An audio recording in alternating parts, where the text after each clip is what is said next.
I just want to get this out of the way before we really get like into the depths of this. Like, you're a legendary game designer. I don't know about that. And you were named one of the top 20 game developers of the last 20 years by, I think it was GamePro. So you're influencing a generation of gamers right now. And I'm just curious to know what inspired you to make the games that you've made? You know, I think if you're a kid growing up, when we did, fantasy and computers and video games and science fiction were all kind of coming of age. The Ultima series for me was kind of someone opening the door and saying, like, you could do this with a game. So it's still my favorite game series, the Ultimas. And that was, you know, the time when I had a computer, I was learning to program, make my own things. And it was, I want to make something like this. Did you start out doing the, like, if-then dungeon crawl text adventures that a lot of us started doing, like, in the old Commodore 64 days? Yeah, absolutely. I made many really, really terrible adventure games based on things that excited me at the time. So I was very interested in graphics, what I get on the screen, and scanning sound, or whatever trick I could learn. And then I would always write these really intricate title screens and then run the computer out of memory before the game even started. Oh, kids today, you don't know what it's like when a computer runs out of memory, but I remember.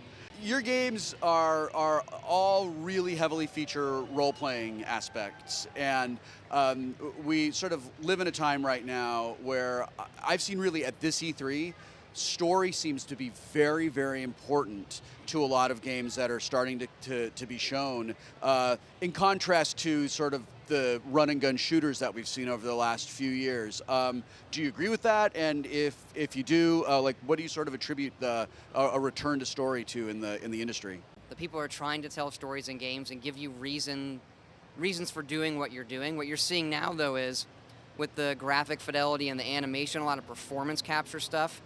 So people are able to put it in the game in a way that I think more people respond to, where as opposed to text coming up that you're just going to, click the button through, you can now segue into something like, with Uncharted, where it segues right from the game and the characters are talking and it looks amazing, and you never think to yourself, I want to skip this. As the technology moves, I still think there's going to be top-tier people that can put things on the screen that make you sort of stop and go, how is this all even happening?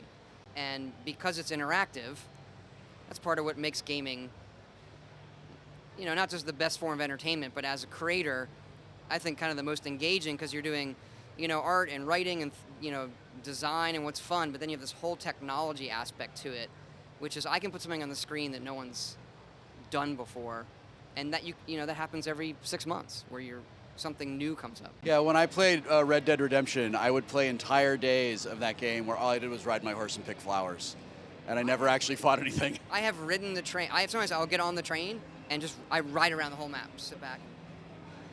I think riding a train. I think that's really cool. So as a developer, at what point, like, when do you make that decision that we're going to give players different ways to have fun with this game? Because things have really changed. If you go back to Ultima, go back to King's Quest, go back to Wizardry, you pretty much, you kind of have to just do this very small set of things. That's what the game is. But what you've done is create a world that's more like sitting down to play Dungeons and Dragons or any RPG, where the DM knows, oh, this is what my players want to do. So how do you anticipate that stuff? And when did you make that decision? Like, this is what we're going to do.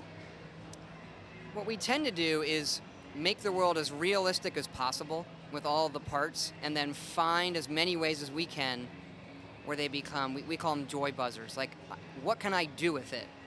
And then if you sometimes you get too much in that mental debate of, well, what's the point of that?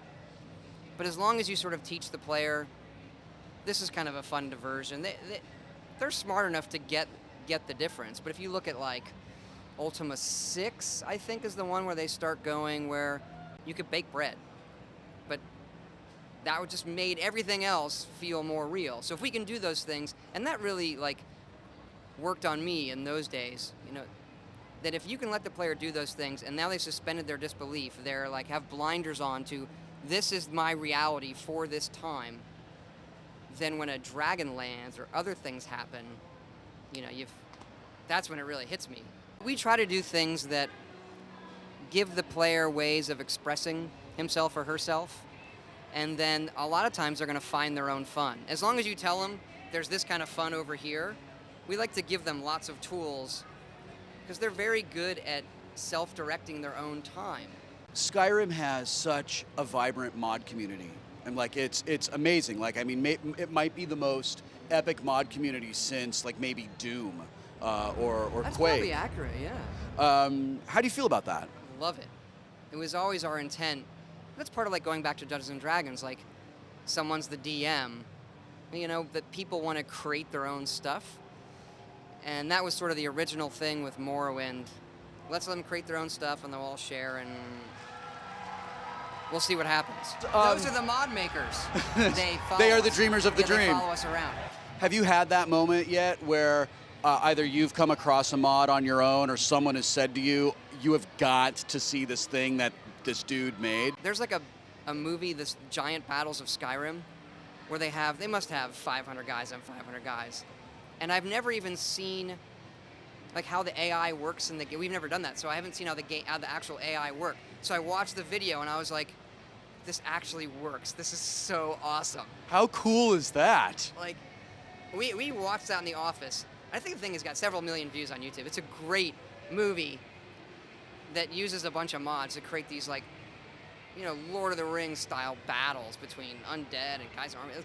It's awesome. You have to watch it. You are clearly pushing the limits of what is possible for a role-playing game on a console or on a PC. Where do you see RPGs going next? I still think, well, two things. I think that you see role-playing creeping into everything. So I actually tend not to think about it. I mean, it is a role-playing game, but I don't think in those terms, like, specifically, like, because I see it in all games with how do you reward the player for whatever he's doing. Exploring, dealing with, you know, whatever, building up his character, you see it in everything. I think the thing that,